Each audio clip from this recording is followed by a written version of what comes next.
Hello everyone, my name is Camilo and I'm going to present MutAPK, a source codeless mutation generation tool for Android apps.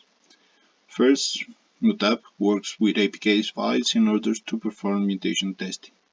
As a result, MutAPK generates several mutants along with three files, an execution log, a potential fault profile JSON representation, and a CSV file to report a summary of execution times. Right now, MutAPK has 38 mutation operators.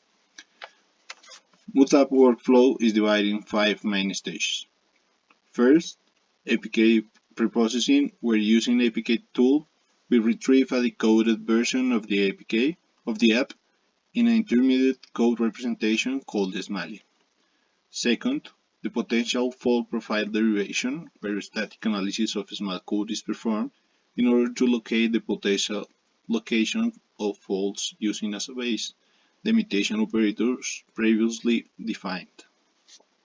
Third, potential fault profile building by collecting all locations found in previous step. Fourth, the mutation generation, consisting of generating the possible mutation for each location in the PFP. This mutation generation process generates a copy of the app for each mutant. Fifth, result gathering by storing in the output folder the mutants and the three previously mentioned files. MutAPK is publicly available at GitHub, where its documentation is also hosted as an online appendix. In order to use MutAPK, user must clone the repository and build the jar file using Maven. MutAPK has three main features. First, mutation operator selection to allow user to generate a certain type of mutants. Second, parallel mutant creation to reduce execution time and to use available computational power. Third, to select the amount of mutants to be generated. MutAPK has been designed to work as a command line tool.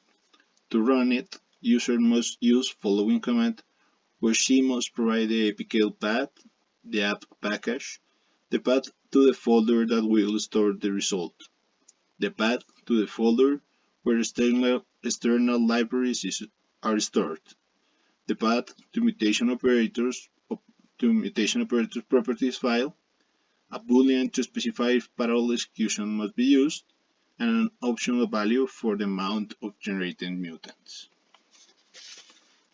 Console output consists of two parts. First, a table showing the amount of mutants to be generated by the operator, along with the total amount for all app.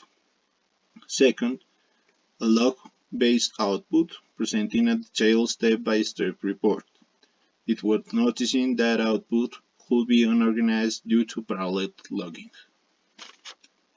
Finally, MutAPK generates three files allowed with the mutants. First, the execution log that presents the amount of threads used along with information for each mutant. Okay.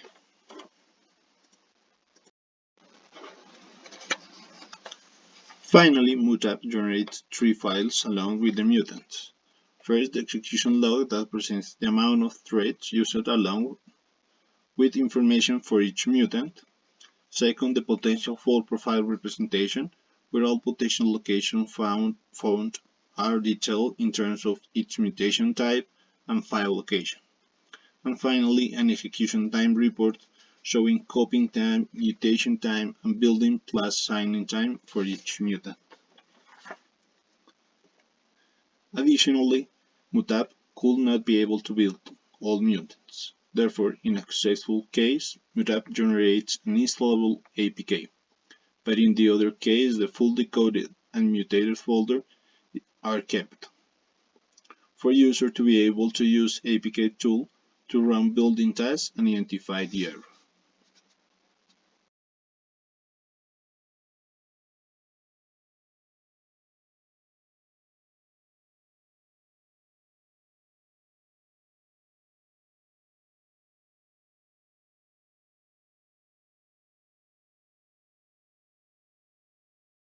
Thank you for seeing this video.